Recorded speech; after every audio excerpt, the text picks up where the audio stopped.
Poucas coisas são mais assustadoras do que um ato de violência a sangue frio cometido contra uma família inteira.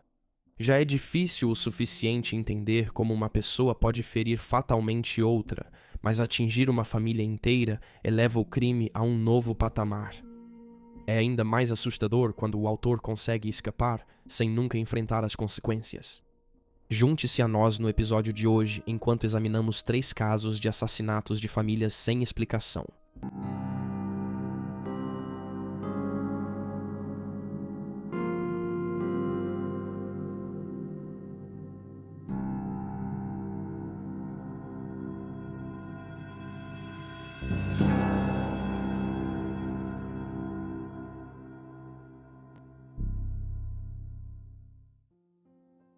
A família Einstein.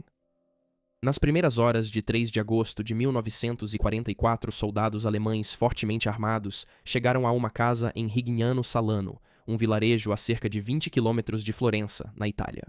As tropas estavam paradas do lado de fora da casa de Roberto Einstein, um engenheiro e primo do famoso físico teórico Alberto Einstein, e, é claro, não tinham boas intenções. Os soldados entraram na casa, procurando qualquer sinal de Roberto, mas ele não estava lá. Já tinha se escondido devido ao nome e à origem judaica. As únicas pessoas que eles encontraram foram seus familiares, sua esposa, Cesarina, sua filha de 27 anos, Lúcia, e sua filha de 18 anos, Sissi. Suas sobrinhas, Lorenza e Paula, gêmeas de 17 anos, e a mãe delas, sua cunhada. Frustrados por não encontrarem Roberto em lugar nenhum, os soldados começaram a destruir a residência. Eles trancaram as mulheres em um cômodo no andar de baixo e reviraram a casa. Mais tarde, o som de rolhas estourando, comemorações e risadas podia ser ouvido, junto com o tilintar das taças de champanhe se encontrando em celebração. Em seguida, ouviu-se som de ping-pong. Eles pareciam de melhor humor, embora o motivo não esteja claro. Pouco depois, Cesarina foi separada pelos soldados e levada à sala de estar para interrogatório, enquanto os demais ficaram no andar de cima. Ela cedeu, dizendo que seu marido estava escondido na floresta. Ela e Roberto já tinham um plano para esse tipo de situação. Se ela o chamasse, ele deveria permanecer escondido, e assim, quando na escuridão os alemães a forçaram a sair para chamar pelo marido, Roberto permaneceu escondido. O líder levou as filhas do casal ao andar de baixo para pressioná-las por informações.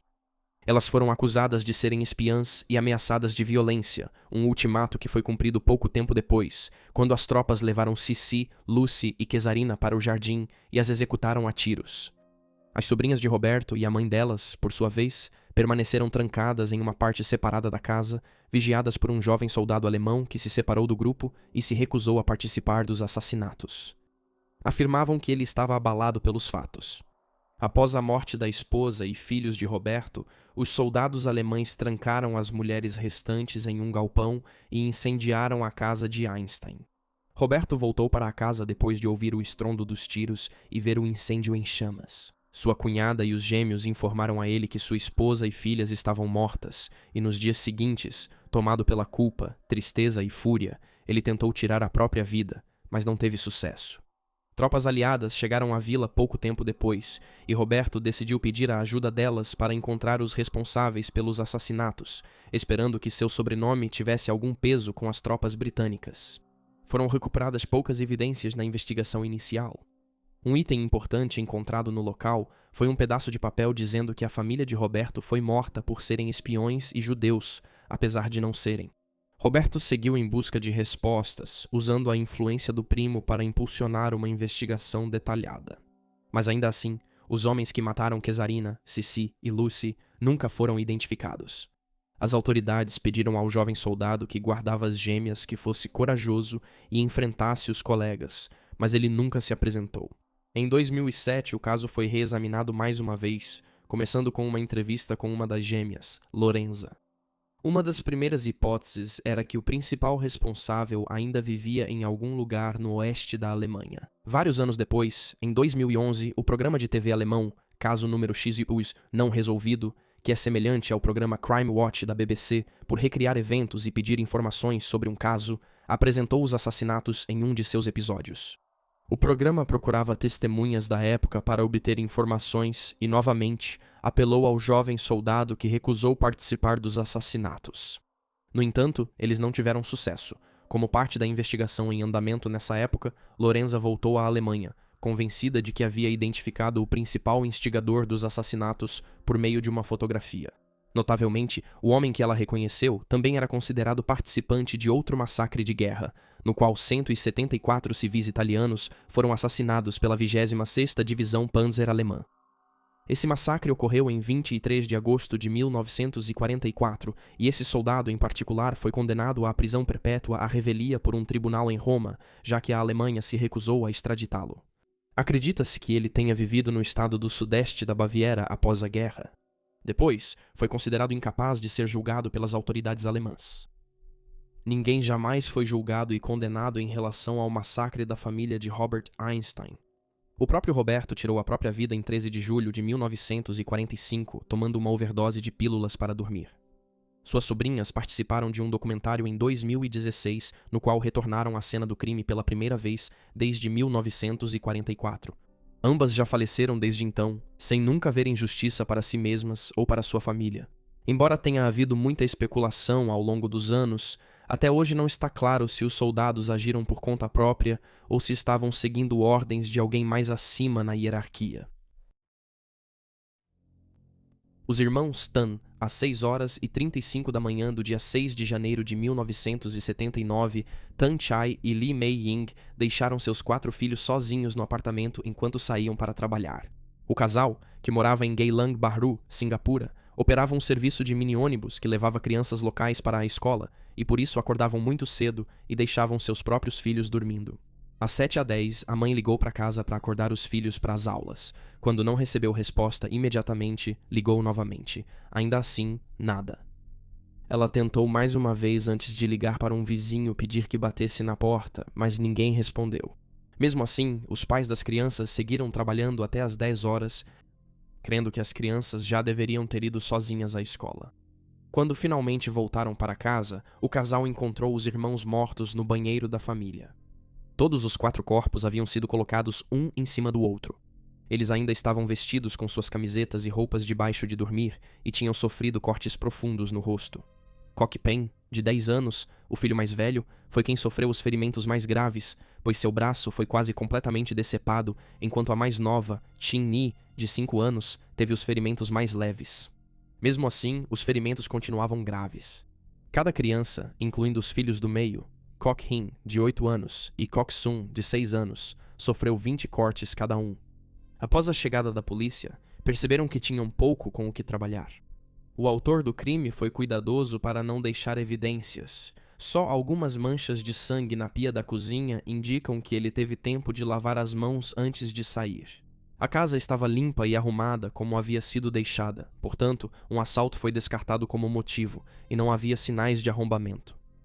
As armas do crime, um cutelo e uma adaga, foram identificadas, mas nunca recuperadas. Detetives sugeriram que Kok Pen, o filho mais velho, tentou lutar, pois fios de cabelo comprido foram achados em sua mão, o que pode explicar a brutalidade de sua morte.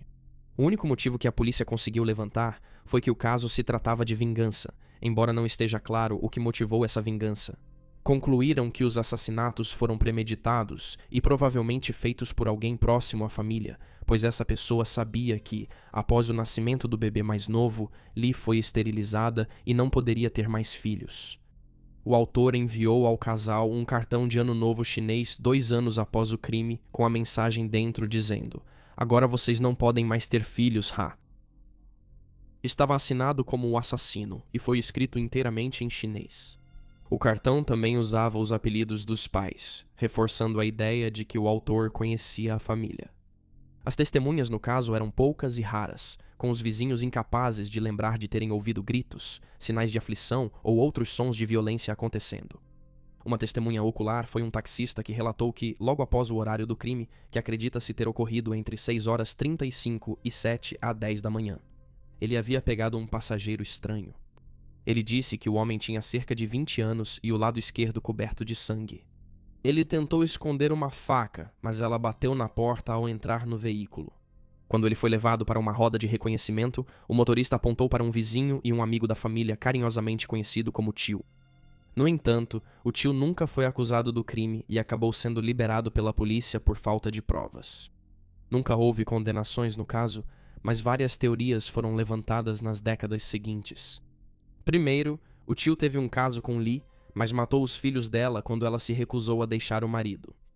Outra teoria diz que as crianças foram mortas por vingança após os pais comprarem um bilhete de loteria para o tio ou outro parente a pedido deles.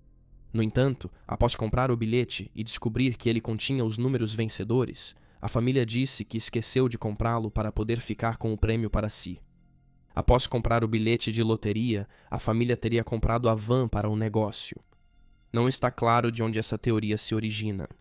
A teoria final do caso, que foi sugerida pelo irmão de Lee, é que o casal participou de um esquema de tontina, no qual os últimos membros sobreviventes do esquema receberiam o dinheiro colocado por todos os outros participantes. Como esses esquemas só funcionam com participantes e não com seus parentes, não está claro por que as crianças teriam sido mortas. As crianças não teriam nada a ganhar após a morte dos pais se eles estivessem envolvidos em algo assim. De qualquer forma, os Tans negaram todas essas teorias, alegando que não havia casos extraconjugais, nem bilhetes de loteria, nem esquemas de tontina. O caso permanece sem solução até hoje. Felizmente para Lee, depois de vários anos conversando com diversos cirurgiões, ela conseguiu reverter a cirurgia e ela e o marido tiveram mais 2 filhos, um menino em 1983 e mais tarde uma menina. Em 2021, o Shin Shin-min Daily News noticiou que Quan Chai havia falecido alguns anos antes, mas Lee ainda estava viva e morando com seu neto. Houve um interesse renovado no caso nessa época, mas ainda assim, ninguém sabe quem massacrou os irmãos Tan ou por quê. A família Aralano. No início da manhã de 16 de abril de 1968, a família Aralano entrou em seu carro para fazer a viagem de 190 milhas de Vila de Fuente, logo após a fronteira mexicana, até San Angelo, Texas, para visitar um parente que tinha tido um bebê recentemente. A viagem certamente seria um pouco longa, mas não muito árdua. Afinal, não era a primeira vez que eles faziam esse tipo de jornada. Eles conheciam bem o trajeto, já tinham morado em Iowa e eram fluentes em inglês. Durante a viagem, porém, tiveram um contratempo com um pneu furado. O patriarca da família, Manuel Aralano, de 29 anos, trocou o pneu e eles continuaram seu caminho. Poucos quilômetros depois, outro pneu furou no Buick de 10 anos e eles precisaram da ajuda de um transeunte para ir até a oficina mais próxima para arrumar o pneu antes de voltar ao carro. O que ocorreu após esse ponto não está claro. Trabalhadores do rancho descobriram o corpo de Manuel em uma área cercada por arame farpado, perto da rodovia 277, onde a família estava dirigindo. Os trabalhadores seguiram um rastro de sangue de um portão do rancho até uma árvore grande. A esposa de Manuel, Mônica, de 25 anos, foi encontrada a cerca de 1 quilômetro ao sul. A irmã de Manuel, Rosa Elisa, de 19 anos, foi encontrada em alguns arbustos próximos. Ela foi deixada nua e sofreu abuso sexual, mas as fontes divergem sobre se o estupro ocorreu antes ou depois da morte. 2 filhos do casal, Manuel Júnior, de 5 anos, e Letícia, de 2, estavam surpreendentemente vivos. O terceiro filho, Eduardo, de 15 meses, infelizmente faleceu. Letícia foi baleada 2 vezes e morreu 2 dias após ser encontrada. Manuel Júnior levou um tiro na cabeça e foi esfaqueado, mas após várias cirurgias no cérebro, conseguiu se recuperar. Ele disse aos investigadores que um grande cowboy os ajudava antes de matar seu pai. Com essa informação, a polícia distribuiu um retrato falado de como esse cowboy poderia ser. Ele foi descrito como branco, com cerca de 1,80 metros 90 quilogramas, cabelo loiro acinzentado e cerca de 30 anos. Ele dirigia uma caminhonete, usava chapéu de palha e tinha marcas de catapora ou erupção no pescoço. Ele era o homem que levou a família ao posto de gasolina para consertar o pneu e depois os trouxe de volta ao carro. Voltando ao Buick, o homem atirou pela janela em coelhos e cervos que passavam. Quando Manuel Sênior tentou impedi-lo, eles brigaram e lutaram, levando aos outros assassinatos. As vítimas tiveram ferimentos por facadas, tiros e espancamentos. O carro foi achado a 13 quilômetros dos corpos, com o pneu ainda sem ter sido trocado. Os investigadores pediram ajuda ao frentista que trabalhou naquele dia, mas, apesar de vários suspeitos interrogados, ele não conseguiu identificar nenhum deles como o homem visto com a família naquele dia. A principal arma do crime, uma pistola calibre .22, nunca foi encontrada, e o assassino nunca foi identificado. Com poucas pistas, o caso ficou parado e, no início dos anos 1980, os investigadores concluíram que todas as linhas de investigação já tinham sido esgotadas. Em 1999, no entanto, uma pequena centelha de esperança surgiu quando um indivíduo anônimo entrou em contato com o Departamento de Segurança Pública do Texas, alegando saber a identidade do autor do crime. Apesar de ser visto como não confiável, a dica do informante renovou o interesse no caso.